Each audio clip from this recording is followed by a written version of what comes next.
بسم اللہ الرحمن الرحیم۔ یہ اللہ تبارک و تعالیٰ کے گھر کا طواف ہو رہا ہے۔ اللہ تبارک و تعالیٰ کے گھر کے طواف کی بہت زیادہ فضیلت ہے۔ اللہ تبارک و تعالیٰ نے قرآن مجید فرقان حمید کے اندر ارشاد فرمایا ان طہر بیتی للطائفین والعاکفین والرکع السجود، اور ہم نے ابراہیم علیہ السلام اور حضرت اسماعیل علیہ السلام کو تاکید فرمائی کہ میرے گھر کا طواف کرنے والوں اور اعتکاف کرنے والوں اور رکوع اور سجود کرنے والوں کے لیے پاک صاف کر دو۔ یہاں پر انسان اللہ تبارک و تعالیٰ کی وحدانیت، اطاعت اور بندگی کا اظہار کرتے ہوئے طواف کرتے ہیں۔ یہ ایک خالص بدنی عبادت ہے جو بندے کو اللہ تبارک و تعالیٰ کے قریب کرتی ہے۔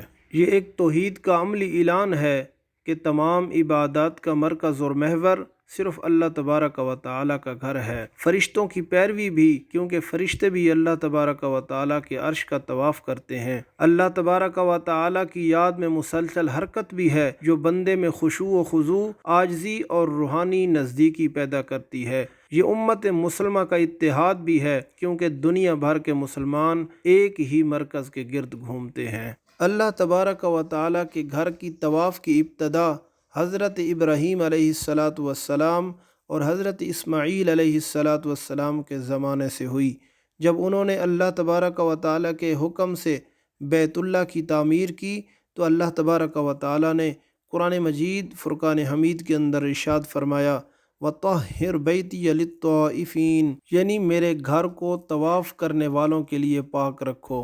تو اس سے معلوم ہوا کہ طواف حضرت ابراہیم علیہ السلام کے دور سے ایک مستقل شاعر الہی عبادت ہے۔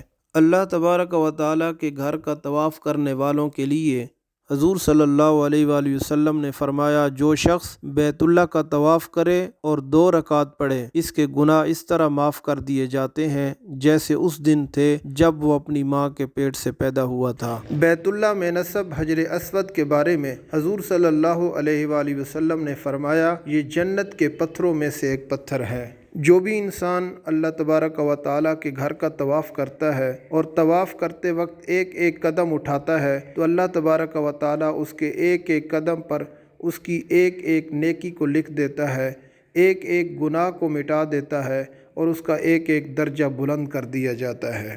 طواف کرتے وقت انسان کی دعائیں قبول ہوتی ہیں، کیونکہ اس وقت انسان سب سے زیادہ اللہ تبارک و تعالیٰ کے گھر کے قریب ہوتا ہے۔ طواف ایک ایسی عبادت ہے جو قیامت کے دن نیکیوں کے پلڑے کو بھاری بنا دیتا ہے۔ طواف ملائکہ کی عبادت کے مشابہ ہے، کیونکہ ملائکہ بھی اللہ تبارک و تعالیٰ کے عرش کا طواف کرتے ہیں۔ طواف ایک ایسی قدیم عبادت ہے جو حضرت ابراہیم علیہ السلام سے چلی آ رہی ہے۔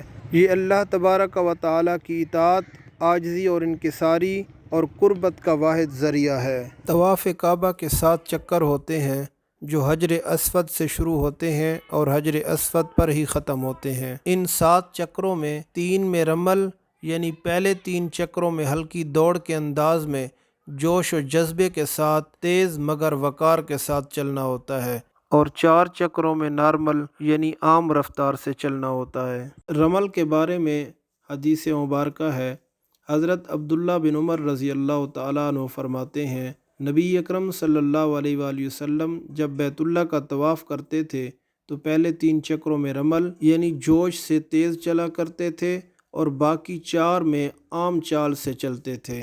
طواف کعبہ کے 7 چکروں میں استباق بھی ہے، یعنی احرام کی چادر دائیں بغل کے نیچے سے گزار کر بائیں کندھے پر ڈال لینا اور دائیں کندھے کو کھلا رکھنا، اس کو استباق کہتے ہیں۔ حضرت ابن عباس رضی اللہ تعالیٰ عنہ فرماتے ہیں کہ رسول اللہ صلی اللہ علیہ وآلہ وسلم اور آپ کے صحابہ کرام نے عمرہ کے موقع پر طواف کرتے ہوئے استباق کیا تھا، یعنی اپنی چادریں دائیں بغل کے نیچے سے نکال کر بائیں کندھے پر ڈال لی تھیں۔